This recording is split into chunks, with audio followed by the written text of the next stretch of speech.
Okay, so hello girlfriends. You see, call me an impulsive buyer. I got something from eBay. I may call this a new series, like being my own Santa Claus. But anyway, for this price I couldn't resist, so let's unpack it first. Oh yeah, it's heavy! As you can see, that's professional packing. But of course, I also have a professional tool for that. You see, this is specially for cutting plastic. Yeah, nice. You see?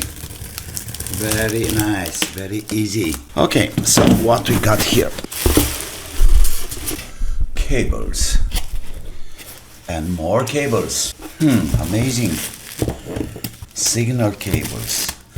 Power cables. Another signal cable. Loudspeaker cables. Oh man. This is great. You know, this kind of cables, they cost a lot of money. I can tell you that. And there we are, my good people. You see. Oh.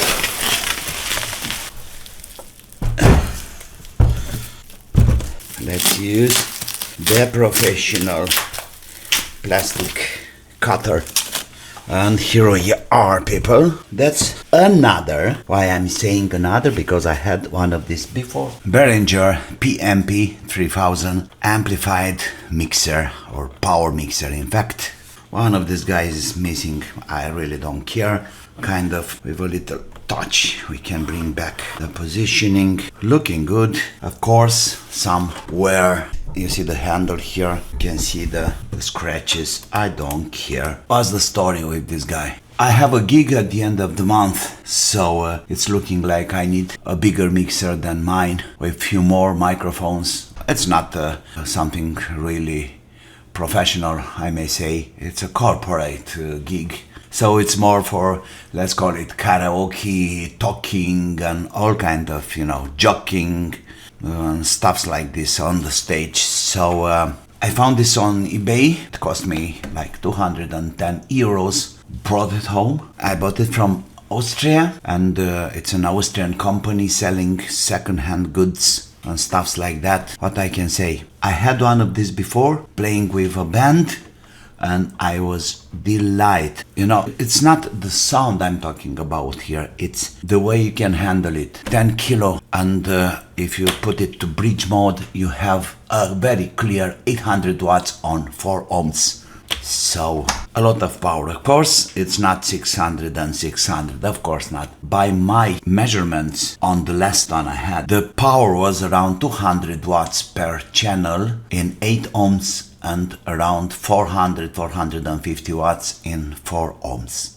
That's more than enough.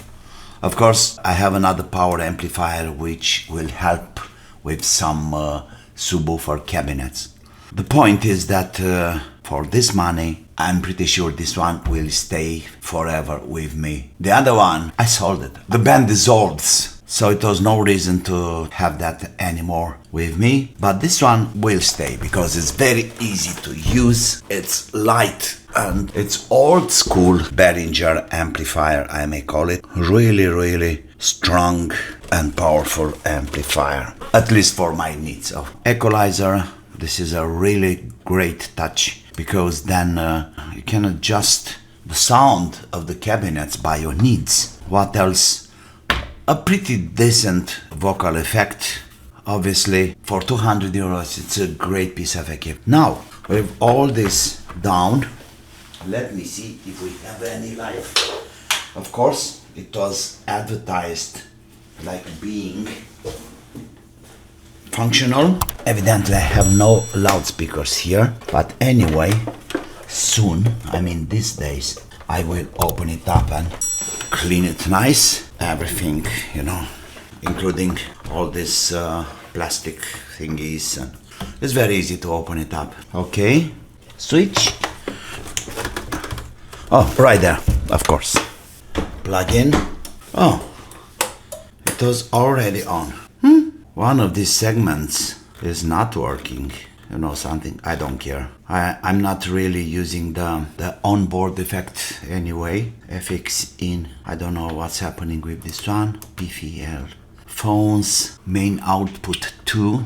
with this guy. Here I can send signals to the external power main out with this monitor's mono out. That's a dedicated output for subwoofers. Oh, right. This is great. Exactly what I was looking for.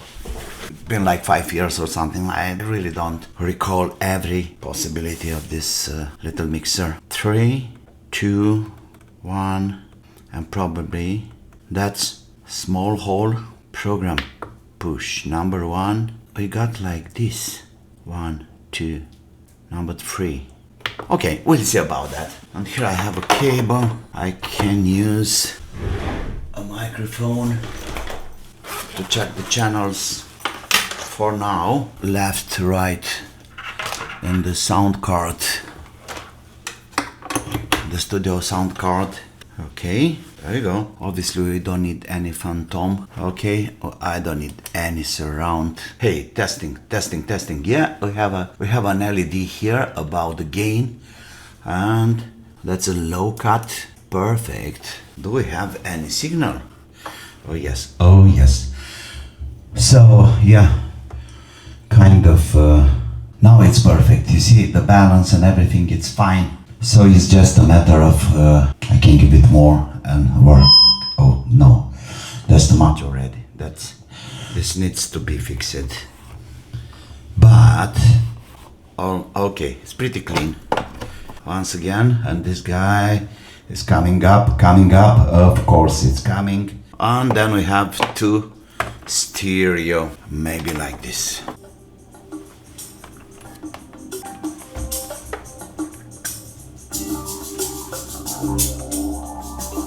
Perfect. Left, right working as it should.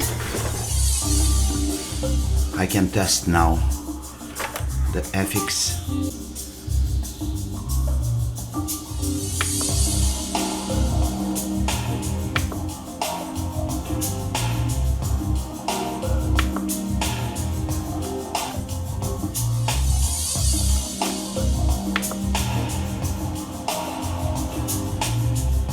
Perfect.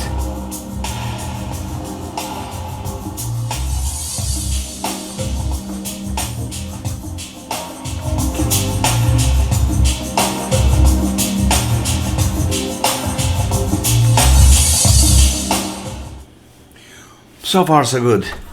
The effect it's working. The single problem here it's the display. We'll see what I can do about. Let me have some tests like line in.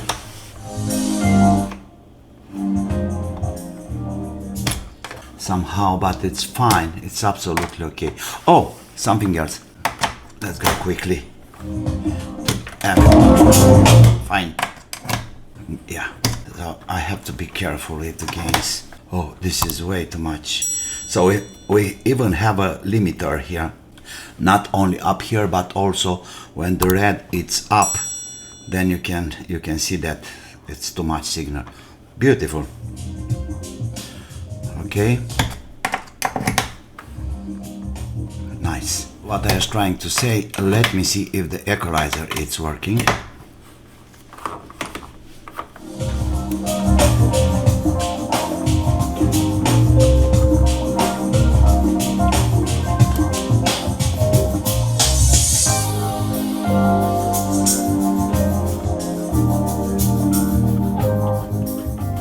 Yes, it's working. It's a kind of surround.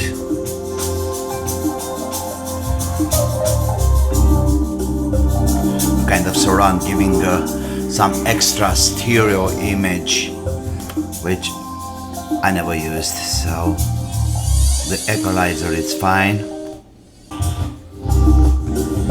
Oh, yeah.